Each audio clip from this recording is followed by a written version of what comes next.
Elle l'a écrit, Bernadette. Elle ne s'est pas ennuyée avec Jacques Chirac. Elle a fini par prendre la plume pour raconter ce parcours exceptionnel, vécu en tandem.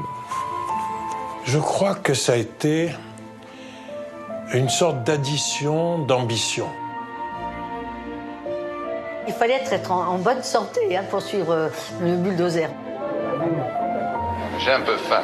Il faudra travailler encore toute la semaine. Pour moi, ça a toujours été une femme politique, Bernadette Chirac. Je dirais pas aussi politique que Jacques Chirac, mais quand même pas loin.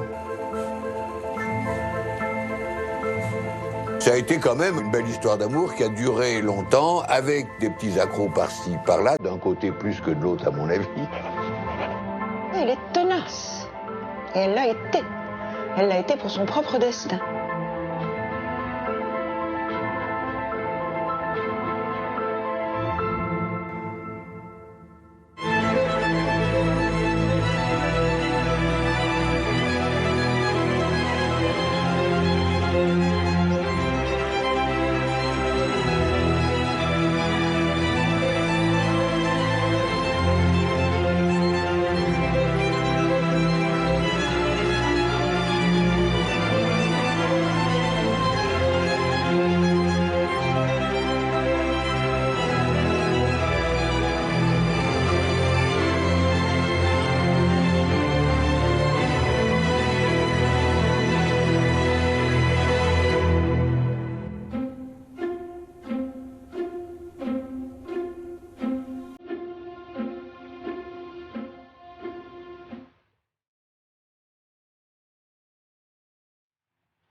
Cet étudiant qui file à grandes enjambées ne sait pas encore quelle carrière l'attend. Il ne sait pas non plus que sa route va croiser celle d'une étudiante appliquée, une certaine Bernadette, avec un nom à particules. Lui, c'est Jacques Chirac, surnommé à Sciences Po l'hélicoptère. Il sortait du lot. D'abord, il sortait du lot par sa taille. Ça faisait partie de ces personnes que tout le monde connaissait. Vous seriez rentré à Sciences Po, vous auriez dit « je cherche quelqu'un qui s'appelle Jacques Chirac », tout le monde savait où il était. Toujours en mouvement. Vous savez, c'était un garçon qui n'arrêtait pas, déjà. Il avait surtout, indiscutablement, une présence extrêmement forte.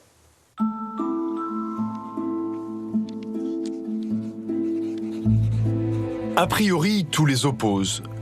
Lui, séducteur et rieur, elle, née chaudron de Courcelles, tout en retenue. Elle était d'une grande distinction. Moi, j'ai le souvenir d'avoir été un petit peu, pas excité, mais vous voyez, c'est des gens qui ont la répartie un peu facile et ce genre de choses. Bernadette était le contraire de ça. Elle était de ces personnalités un peu silencieuses, calmes, réfléchies, qui justement ne font pas forcément du bruit. Bernadette Chirac a raconté les circonstances de leur rencontre.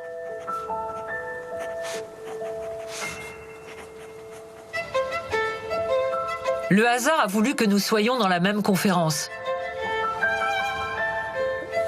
Au début de chaque cours, le professeur proposait 2 exposés pour la semaine suivante.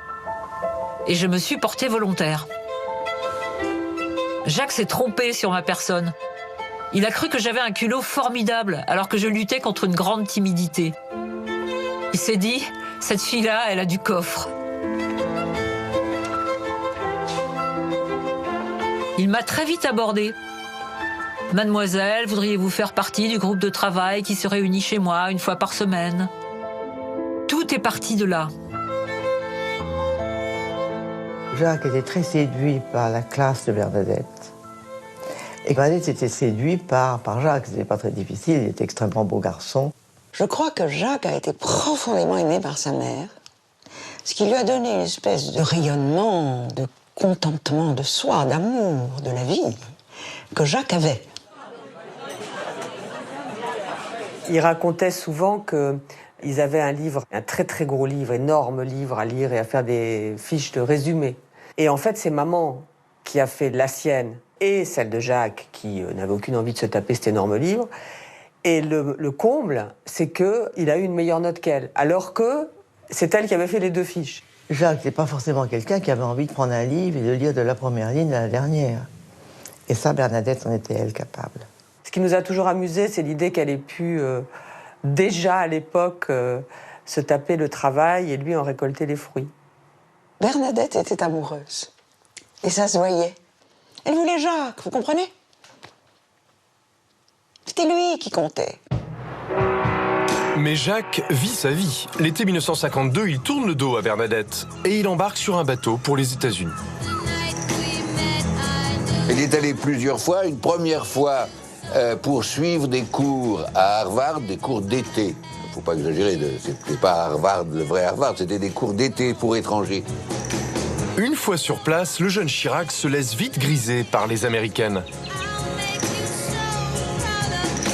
Il faut voir ce que c'était que partir aux États-Unis à ce moment-là. Vous découvriez un continent avec des femmes superbes, émancipées. Vous viviez un air de liberté, ça n'avait plus rien à voir avec la France. En plus, les Français avaient une très grande cote. Déjà engagé avec Bernadette, le futur promis tombe ainsi amoureux d'une Américaine, une certaine Florence. C'était le mythe américain. On a tous rêvé d'épouser la fille d'un roi du pétrole aux États-Unis, surtout si elle a une Cadillac, ce qui était le cas, je crois, pour lui. Entre Chirac et l'Américaine, il y a même des fiançailles dans l'air. Chirac l'annonce par carte postale à ses parents. Mais sa mère garde sa préférence pour Bernadette. L'Américaine a annoncé à son père des projets avec ce garçon et le père a été furieux. Les 2 futurs beaux-parents étaient furieux et ça ne s'est pas concrétisé. La discrète Bernadette a donc gagné. C'est elle qui épouse Chirac.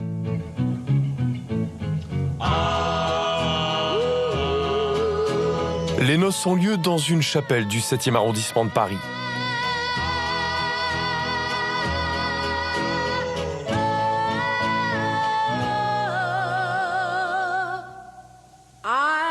Ce mariage est la rencontre improbable de 2 milieux. Ici Madame Chirac au bras de Monsieur Chaudron de Courcelles, et là son épouse au bras du père de Jacques Chirac.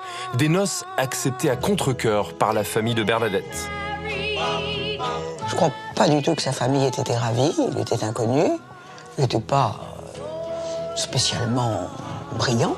Qu'un petit-fils de 2 grands-parents, instituteurs, francs-maçons du fin fond de la Corrèze, épouse une Chaudron de Courcelles, c'est ce qui s'appelle un superbe mariage. Si toutefois une part de sa famille regardait Jacques avec un peu de distance, voire d'hostilité, elle l'a choisi, elle l'a voulu, elle l'a épousé, ce qui montre que déjà à ce moment-là, elle était une femme très déterminée. Concession symbolique de Jacques Chirac à son épouse, ils se vouvoieront toute leur vie. Au fond, ça lui plaisait assez d'être presque la seule qui était vouvoyée. Ça lui était réservé, particulier. Après Sciences Po, Jacques Chirac intègre l'ENA. Il se verrait bien embrasser une carrière militaire, mais un camarade l'informe qu'à Matignon, on cherche un jeune chargé de mission. Chirac est aimanté par la politique, elle ne le lâchera plus.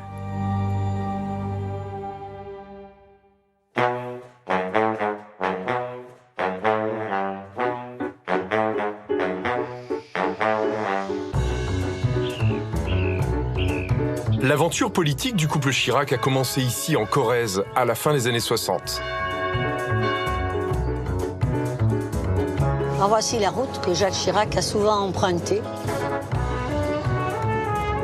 Françoise Limoujou était là au début, lorsque le jeune énarque s'est lancé à l'assaut d'une ville socialiste, Ussel.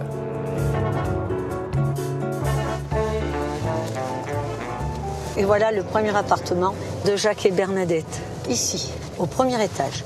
Voilà où a démarré la campagne électorale. Dans le couloir, il y avait des fauteuils en osier. Les gens attendaient dans le couloir. Voilà, c'était là. C'est moche, mais à cette époque-là, c'était bien. C'est des moments extraordinaires. Quand on est allé poser les affiches avec Bernadette et mon mari, on allait poser les affiches surtout chez les gens d'opposition. Et mon mari disait « Ah là là, qu'est-ce qu'il va râler demain quand il va se réveiller ?» Et bien sûr, parfois, à la campagne, vous savez, il y a les chiens. Et alors les chiens aboyaient et des fois les chiens venaient. Et quand les chiens étaient trop près, avec Bernadette, vite, vite, on remontait dans la voiture parce qu'une avait la colle et l'autre avait les affiches. Et souvent, c'est Bernadette qui avait la colle et moi, j'avais les affiches. Et nous avons passé du bon temps. En 1966, Chirac fait partie d'une bande de jeunes loups envoyés par Pompidou à l'assaut des circonscriptions limousines tenues par les communistes et les socialistes.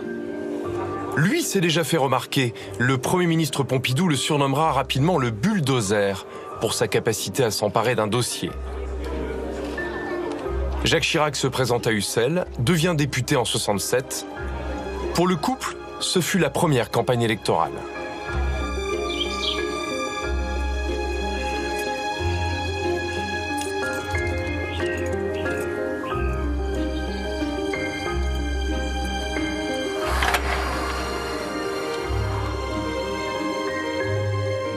C'était le lieu où on fêtait les victoires.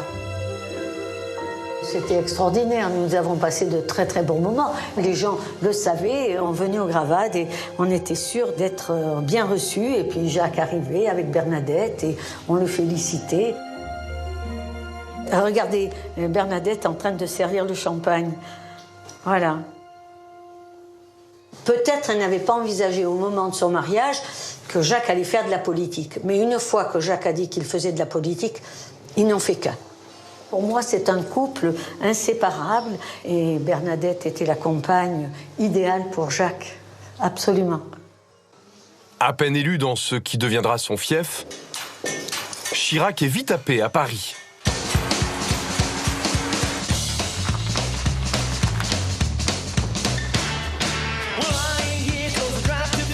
Il fait ses premiers pas dans les ministères en 10 ans, l'ascension est fulgurante. Secrétaire d'État à l'emploi en 68, un passage remarqué à l'agriculture. Tu ne fais pas de bile, toi? Non, c'est comme toi. Ouais. Chirac, un homme pressé qui devient Premier ministre de Valéry Giscard d'Estaing dès 1974. Jacques Chirac, ça vous intéresse? Coupé. Ouais. Coupé. Qu'est-ce que je réponds à cette question?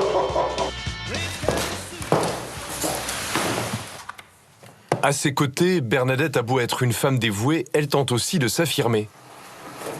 Pendant le séjour à l'hôtel Matignon, elle décide de reprendre des études d'archéologie. Moi, petite fille, je me souviens très bien de ma mère, à quatre pattes dans le couloir, en train de travailler ses polycopiers parce qu'elle devait avoir un examen, une interro, je sais pas quoi, à la fac le lendemain matin. Persuadé que l'épouse du Premier ministre risque de se faire chahuter, Jacques Chirac fait tout pour la dissuader, mais elle ne cède pas.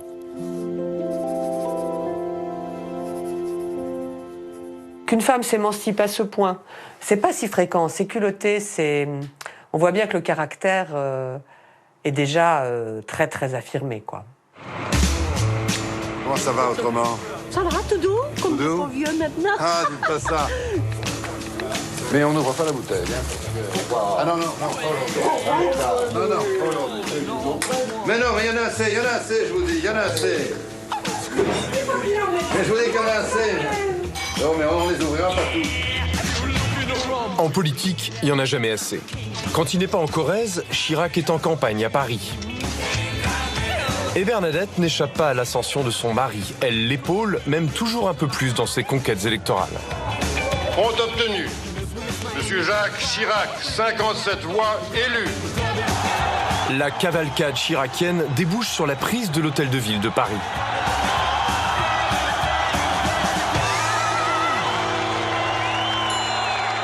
Lorsqu'il arrive ici, c'est Rastignac. C'est l'homme qui arrive, après une victoire étincelante, prendre possession de l'hôtel de ville de Paris, capitale de la France. Donc c'est un gagneur, c'est un gagnant. Bernadette a beaucoup payé de sa personne. Elle allait dans les clubs de personnes âgées, elle allait voir les commerçants dans tous les arrondissements populaires. À l'origine, très probablement, elle le fait parce qu'elle comprend très vite que c'est la manière de bâtir leur couple aussi, et que si elle ne s'engage pas à ses côtés, ça posera forcément un jour ou l'autre un problème, mais en réalité, assez vite, elle y prend plaisir, elle y prend goût, et elle construit son propre engagement personnel. Bernadette a beau tenir le volant, son itinéraire a été fixé par son mari. Et il sera bien politique. Ça va vous-même avec un beau soleil. Oui, il fait un temps magnifique. Merci de m'avoir reçu chez vous aujourd'hui. Dès 1979, pour conserver son fief corrézien, Jacques Chirac la propulse aux élections cantonales. Monsieur Chirac, est-ce que vous êtes en ligne? Oui. Bonsoir, Monsieur Chirac. Je voudrais... Cela donne lieu à une scène cocasse. Chirac encourage sa femme, qui apparaît pour la première fois en direct, tétanisée.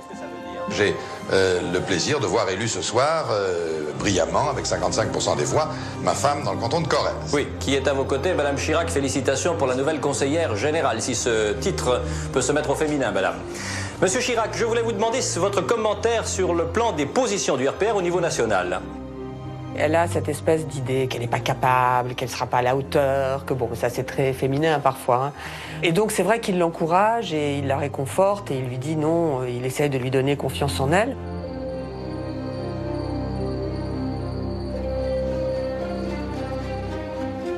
Des souvenirs de campagnes électorales de Jacques puis de Bernadette, Françoise Limoujou en a des albums entiers.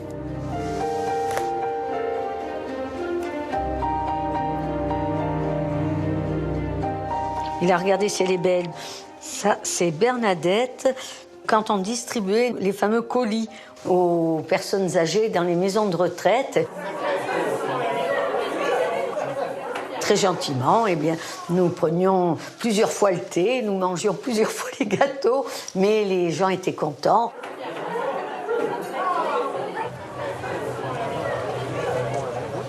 Comme Jacques Chirac a souhaité qu'elle se présente, c'était une manière de conforter la marque Chirac en Corrèze. Il a bien compris depuis qu'ils se connaissent, depuis les années Sciences Po, qu'elle a un sens politique, qu'elle s'intéresse à la politique, qu'elle comprend les choses, qu'elle aime ça. Et c'est une ascension en couple. Ils sont partenaires dans la conquête du pouvoir. Même si la politique ne faisait pas partie du contrat de mariage, comme le rappelait le père de Bernadette, elle a fini par s'imposer. Pour son ascension, Jacques Chirac peut compter sur le soutien de son épouse et bientôt aussi de ses deux filles, Laurence et Claude.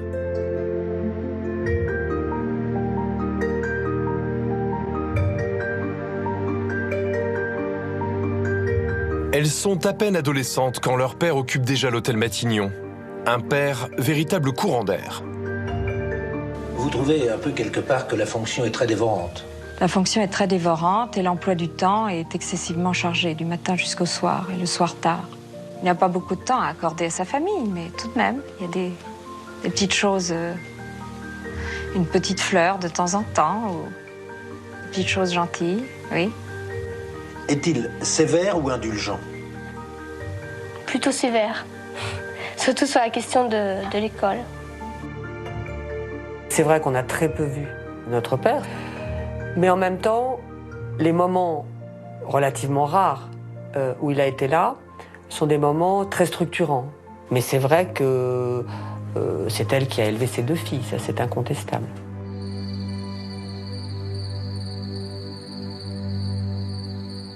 Ça, c'est une photo des enfants. Il y a donc Laurence qui est au milieu. Sur le bord, il y a Claude. Là, il y a mon fils Jean-François. Voilà. Ça, c'est dans le jardin.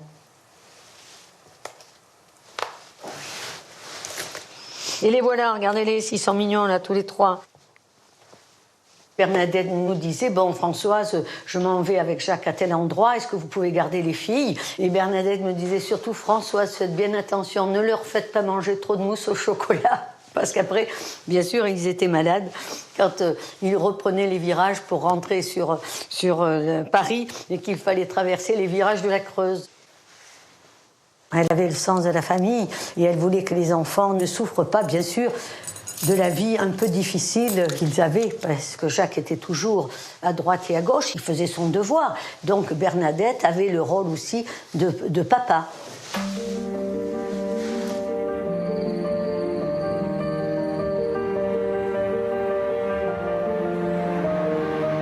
Mon mari a toujours été excessif dans son travail. Les enfants en ont souffert. Laurence, à sa manière, elle est tombée malade à l'âge de 15 ans. Laurence est la fille aînée du couple. Elle a été victime d'une méningite dont elle ne sortira pas indemne. Est-ce que vous auriez aimé que votre père fasse un autre métier? Je crois qu'il va être peut-être très désappointé s'il apprend ça. J'aime beaucoup la musique classique. J'aurais aimé avoir un père compositeur. Est-ce que vous avez l'impression qu'il voudrait que vous fassiez de la politique? Je pense qu'inconsciemment, il aimerait peut-être avoir une fille qui fait de la politique quand même dans sa lignée. Laurence souffrira d'une anorexie mentale toute sa vie. La maladie de sa fille aînée, Jacques Chirac l'a reconnue sur le tard, c'est vraiment le problème de ma vie. Ils ont souffert tous les deux, je pense, de la santé de Laurence. Ça, je pense que pour eux, ça a été un drame important dans leur vie. Et je sais que Bernadette m'avait demandé de ne pas leur en parler. Faire des visites à Laurence, s'occuper de Laurence, etc., c'était quelque chose qui était dans l'emploi du temps, une sorte d'impératif qui naturellement n'apparaissait pas officiellement, mais qui commandait, d'une certaine façon, leur vie à tous les deux. La fille aînée de Jacques Chirac, grièvement blessée en fin d'après-midi. Elle s'est jetée par la fenêtre de l'appartement qu'elle occupait dans le 14e arrondissement de Paris, un appartement situé au 4e étage.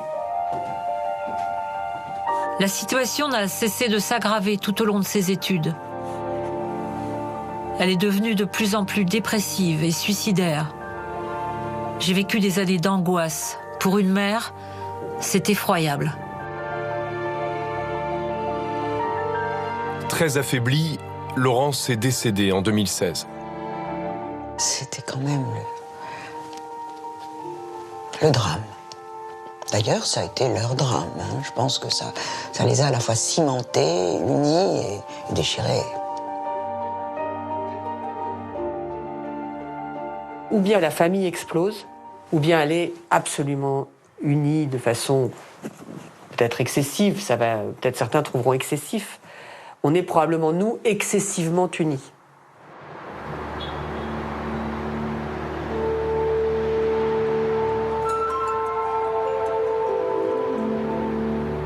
En 1977, la famille avait pris ses quartiers ici, à l'Hôtel de Ville de Paris. Elle ne le quittera plus pendant 18 ans. À l'époque, Bernard Bled était secrétaire général. Il nous emmène dans ce qui fut le domaine des Chirac, 1500 mètres carrés d'appartements privés. La pièce où nous sommes ici est une pièce qui servait de salle à manger privée. Une salle à manger bourgeoise, traditionnelle.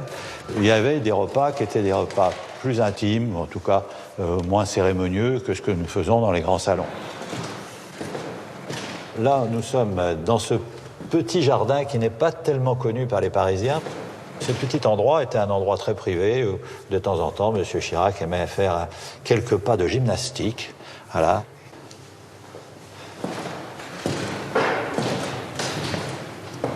Tout de suite à droite, c'était le bureau de Mme Chirac. Il était éloigné de celui de son mari? Ah, pas beaucoup, parce que lui, il est juste au-dessus. Jamais très loin des siens. Chirac veut savoir en permanence ce que font sa femme et ses filles.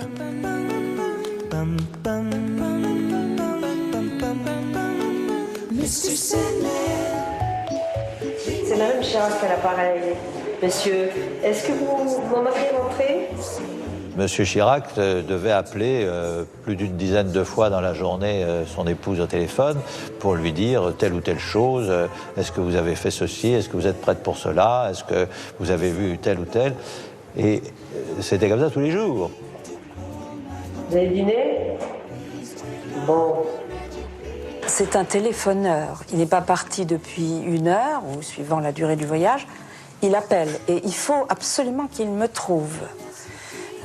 S'il ne me trouve pas, il appelle ma mère en lui demandant si elle ne serait pas au courant de mon emploi du temps. Mais Jacques, vous m'avez déjà eu 3 fois. Bon, quand j'avais Claude à la maison, c'était pareil. Jacques Chirac appelait 6-7 fois par jour pour parler à sa fille. Vous savez, c'est C'est un socle très très fort, le Chirac. Ça, c'est solide. Le clan est très solide. D'accord? Allez, au revoir. Au revoir, ça va. Au revoir. Au revoir. Pour moi, il y avait les Chirac de Paris et les Chirac de Corrèze. Je pense qu'on peut dire que les Chirac en Corrèze, c'est vraiment un couple qu'il aurait fallu produire sur une scène de théâtre. J'ai eu la chance d'accompagner, lors d'une cantonale partielle où Bernadette Chirac était candidate, Jacques Chirac venant soutenir son épouse. Mais ça a été un festival pendant une journée incroyable. Où est Bernadette? Allez me chercher Bernadette, c'est quand même elle la candidate, je vais pas faire tout pour elle, etc. Et Bernadette toute seule, disant mais quand même, qu'il arrête de me coller, c'est pas possible, je vais me débrouiller tout seul. Enfin, il fallait voir cela, évidemment, avec le talent immense et leur complicité. C'était une journée de campagne hors norme. Messieurs les conseillers généraux qui sont présents dans la salle et qui sont si nombreux que je ne vais peut-être pas les citer. Mais attendez. Vous voyez l'ambiguïté de ma situation. Je suis à la fois conseiller général de Corrèze et j'en suis fière, puis en même temps, je suis l'épouse de Jacques Chirac, qui est un chef, vous le savez, et il faut que j'obéisse. Et le chef s'est trouvé des sobriquets affectueux. Dans le bestiaire chiracien, Bernadette est ainsi surnommée la Tortue. Je suis plutôt quelqu'un de rapide, elle est plutôt quelqu'un, je dirais pas de lent, mais de réfléchi. Mais la tortue est un animal familier, sympathique, chaleureux. Bernadette et Jacques Chirac sont un couple dont les deux parties ne fonctionnent pas au même carburant. Jacques Chirac est un homme de pouvoir et Bernadette Chirac, née Chaudron de Courcelles, est une femme de devoir. Et son devoir, c'était de permettre à son mari d'accéder au pouvoir.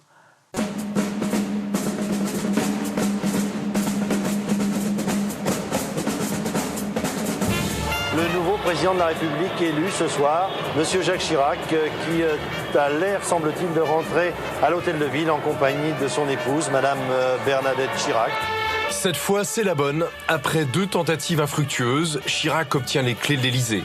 Le couple arrive au sommet tant désiré.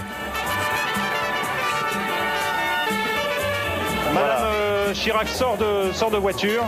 Madame Chirac, vous êtes en direct sur France 2. Vous êtes en direct sur France 2. Est-ce que vous pouvez nous dire simplement un mot sur votre sentiment ce soir? On peut savoir où vous allez, Madame Chirac? Moi, j'ai fait une fête. Il y avait longtemps que je n'avais pas dansé autant. Vraiment, on a fait la fête. Ah oui. Je me souviens très bien que je me suis levé et je l'ai pris dans mes bras et je lui ai dit « Jacques, c'est fait ». Voilà, je l'ai embrassé. On a vu Chirac illuminé de l'intérieur et Madame Chirac aussi. C'était vraiment un moment fort de leur vie, incontestablement.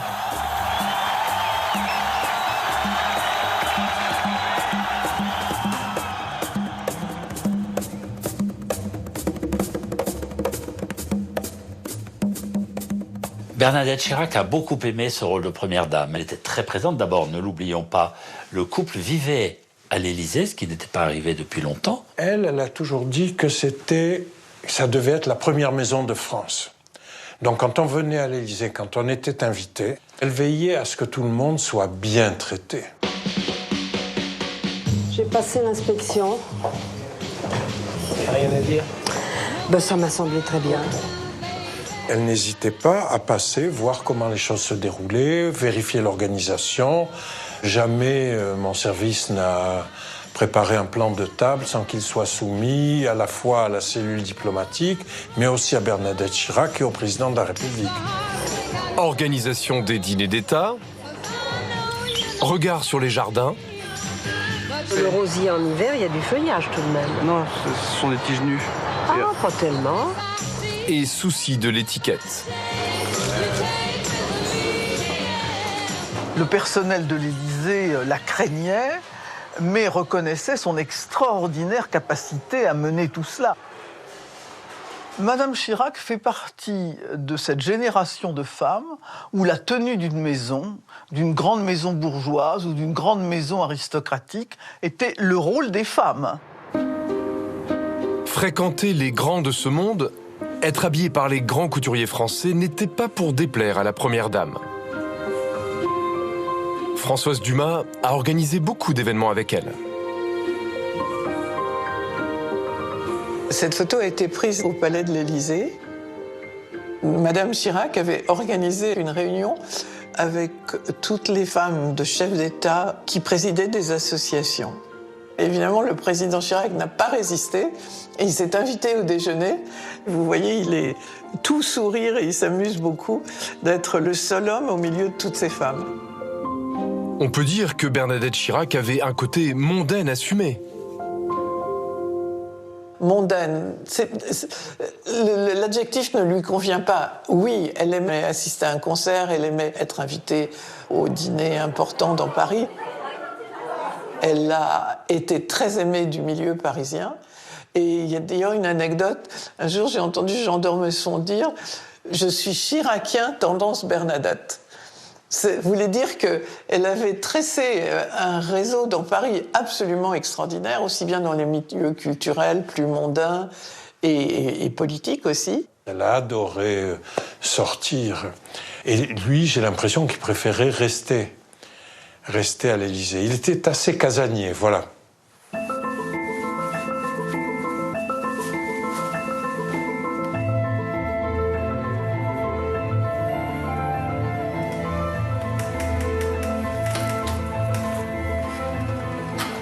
Jacques Chirac courait absolument pas les mondanités. Non seulement il les courait pas, mais il les fuyait, il les détestait, il trouvait que c'était inutile, qu'on perdait du temps, qu'on mangeait mal. Sa lecture préférée le soir, c'était effectivement Télé 7 jours. Lui est un couche-tôt, lève-tôt, elle est une couche-tard, lève-tard. Donc déjà d'entrée de jeu pour l'organisation de la vie, ils n'étaient vraiment pas faits pour vivre ensemble. Lui disait toujours, on est beaucoup mieux assis chez soi que debout chez les autres.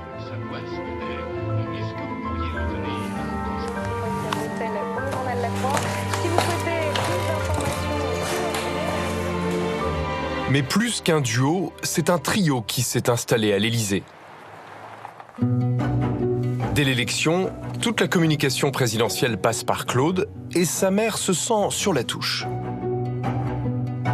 Bernadette Chirac a eu un rôle à elle, mais elle a eu aussi la souffrance de voir sa fille Claude tenter de l'effacer de la photo. Claude a voulu vendre une image un peu rajeunie de son père. Et Madame Chirac apparaissait dans ce paysage comme quelqu'un de très traditionnel. Ce que j'ai ressenti, c'est que Claude prenait toute la place. Que vraiment, Jacques faisait d'elle la demi-présidente de la République et que Bernadette était à l'office. Ce n'est pas compliqué d'être deux femmes dans une même sphère d'influence. Écoutez, je fais ce que je peux pour que ça ne soit pas trop compliqué. Posez-lui la question et vous verrez sa réponse. Je fais ce que je peux. C'est quelquefois un peu délicat. C'est absurde. Enfin, je veux dire, vraiment, ça fait partie, voilà, bon, des choses qui sont communément admises. Ça m'est un peu égal. C'est juste faux. Je pense qu'elle a eu, comme n'importe quelle première dame, un moment qui est difficile les tout premiers temps. C'est difficile au début de se positionner, de trouver sa place.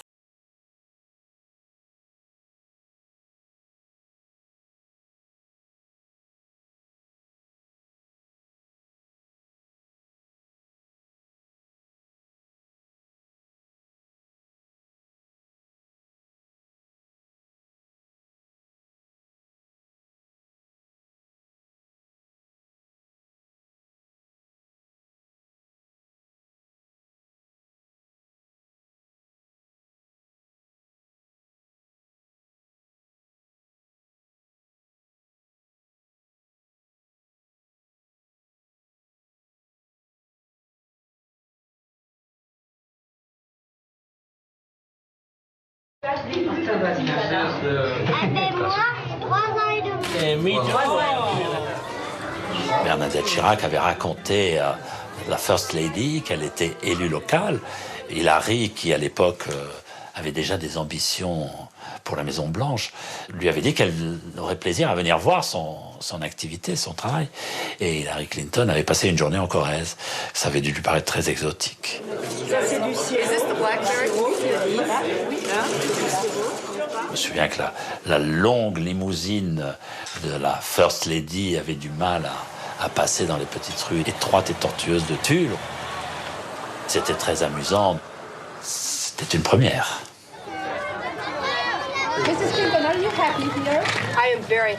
Je suis très heureuse ici. Madame Chirac me parlait de la Corrèze depuis des années et je suis enchantée de voir les choses par moi-même. Ça serait très difficile d'être dans la vie de tous les jours l'épouse de Jacques Chirac et d'être timide et effacée. Il faut aussi exister quelque part. Aux côtés d'un champion olympique, le grand public découvre une autre Bernadette Chirac, engagée dans l'opération Pièce jaune et plus à l'aise.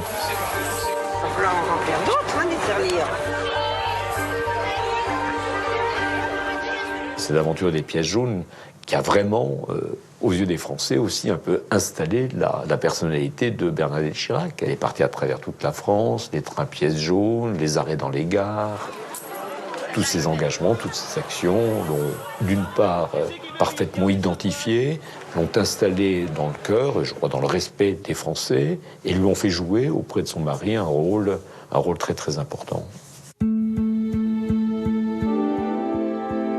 En campagne pour sa réélection en 2002, Jacques Chirac va bénéficier de la popularité de son épouse, notamment dans l'électorat conservateur. Il est beau ce petit chien. Ben, moi j'en ai un aussi, vous savez. Et grâce à son implantation locale, elle sera l'une des premières à pressentir le scénario du 21 avril et à le prévenir du danger. En 2002, au premier tour de l'élection présidentielle, nous sommes quelques-uns autour de Jacques Chirac à attendre le résultat.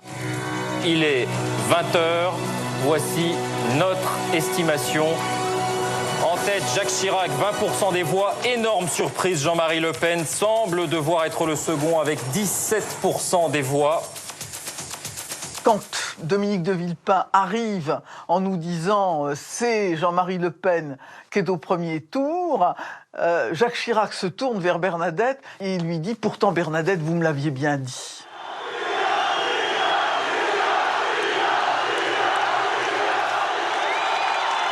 Peu, à l'époque, de responsables de la droite l'avaient senti comme elle l'avait senti. Là, elle a vraiment eu un flair politique très fort.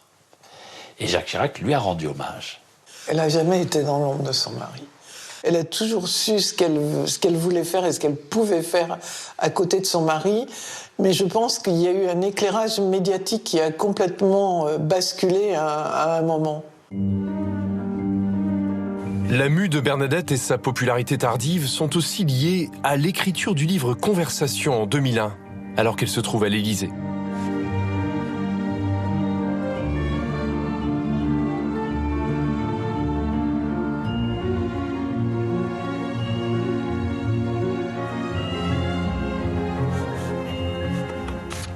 Ça a été une révélation plus sur sa vie personnelle et que cette femme extrêmement pudique, qui ne parle jamais de ses chagrins, ait trouvé l'occasion de le dire sur un mode d'ailleurs assez humoristique. J'ai trouvé ça intéressant. Elle avait peut-être un petit compte à régler, je n'en sais rien. Elle l'a fait d'une façon assez, comment dirais-je, fustigeante. La première dame n'hésite pas à évoquer les infidélités de son mari. Il était bel homme. Alors les filles, ça galopait. Elle dit qu'à Sciences Po, ça papillonnait, c'est son terme, ça papillonnait beaucoup autour de mon mari. Donc, bon, elle souffrait en silence. J'ai connu des dizaines et des dizaines de militantes du RPR qui prenaient un petit air entendu en disant « Comme vous savez, Jacques ne peut rien me refuser ». Une fois à Beyrouth, il est sorti d'une conférence où il y avait, je sais pas, 2000 personnes. Et puis il m'a tendu un bout de papier. Il m'a dit « Voilà, si vous voulez rencontrer une jolie femme, cela signifie donc que des femmes lui glisser, malgré les officiers de sécurité, des papiers dans la poche. Voilà. Heureusement que Bernadette n'était pas à Beyrouth. Oui, elle était à Beyrouth. Il y a eu une histoire sérieuse à l'époque où Chirac était Premier ministre. Il pose ici en Inde avec son épouse, mais au même moment, il vit une idylle avec une journaliste qui le suit dans ses déplacements officiels. Certains se souviennent notamment d'un voyage en Guyane. Le fameux voyage à Maripasoula, bon, j'ai vécu ça. Autour de Jacques Chirac, il y avait beaucoup de journalistes, et tous les journalistes protégeaient Jacques Chirac par rapport à la liaison qu'il était supposé avoir avec une des journalistes qui était là. Je vais vous dire quoi? C'est un homme. C'est un homme. Il a été amoureux, ça a été une affaire importante. Je ne pense pas qu'il ait pensé une seconde à divorcer.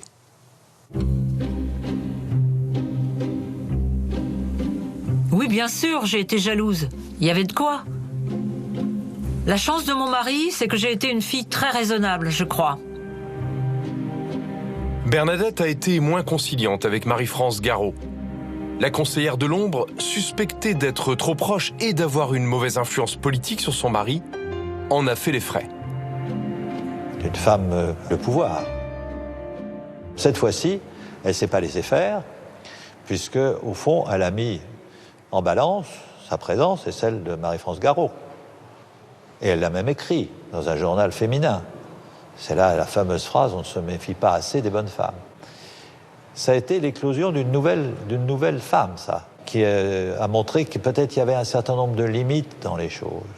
Chirac a en effet obtempéré, ça a été la fin de la présence de Marie-France Garot, qui était quand même un personnage tout à fait intéressant, politiquement intelligente, mais avec ce côté Amazon, en botte, avec une cravache à la main. Les couples de longue durée comme ça, il y a des concessions. Et c'est ça l'intelligence.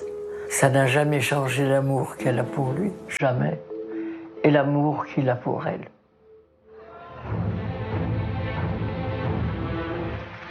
« 40 ans de vie politique s'achèvent. Le conquérant s'efface au profit d'un successeur que son épouse a soutenu, pas lui. Ultime rébellion de Bernadette.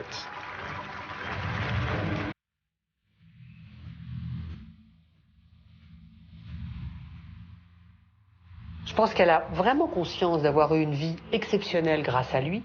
Je pense qu'il y a un amour profond entre ces deux-là.